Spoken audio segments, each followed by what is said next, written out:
Royal media news, बातम्या आणि बरंच काही. पुणे राज्यातील आगामी विधान परिषद निवडणुकीच्या पार्श्वभूमीवर राजकीय हालचालींना वेग आला आहे. राष्ट्रवादी काँग्रेस पक्षाच्या नेत्या रुपाली पाटील ठोंबरे यांनी विधान परिषदेवर संधी मिळावी अशी अधिकृत मागणी पक्षाकडे केली आहे. त्यांनी या संदर्भात उपमुख्यमंत्री आणि पक्षाच्या प्रदेशाध्यक्षा सुनेत्रा पवार यांना सविस्तर पत्र लिहिले आहे.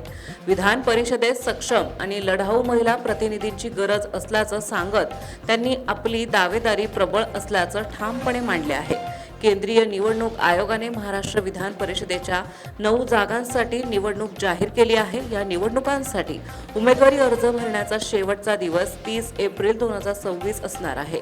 2 मे रोजी उमेदवारी अर्जांनी छाननी होणार आहे. उमेदवारी अर्ज मागे घेण्याची तारीख 4 मे आहे, तर 12 मे रोजी मतदान होणार असून त्याच दिवशी सायंकाळी 5 वाजता निकाल जाहीर होणार आहे.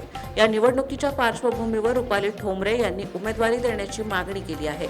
रुपाली पाटील ठोंबरे आपल्या पत्रात लिहितात की मी ॲडव्होकेट रुपाली पाटील ठोंबरे राष्ट्रवादी काँग्रेस पक्षाची निष्ठावंत कार्यकर्ती म्हणून मागील अनेक वर्षांपासून माननीय अजित पवार दादा यांच्या नेतृत्वाखाली सक्रियपणे कार्यरत आहे. तसेच माझी राजकीय कारकीर्द मागील 20 वर्षांची असून या काळात मी जनतेच्या प्रश्नांसाठी सातत्याने लढा दिला आहे.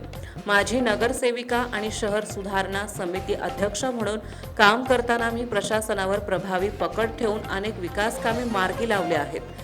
पुणे महानगरपालिका तसेच पदवीधर निवडणुका लढवताना मला जनतेचा मोठा प्रतिसाद मिळाला आहे, ज्यातून माझे जनाधार आणि संघटन कौशल्य मी सिद्ध केले आहे. आपणास विनम्र विनंती आहे की माझ्या कार्याचा आणि अनुभवाचा विचार करून मला विधान परिषदेवर संधी द्यावी ही नम्र विनंती, असे रुपाली पाटील यांनी पत्रात लिहिले आहे.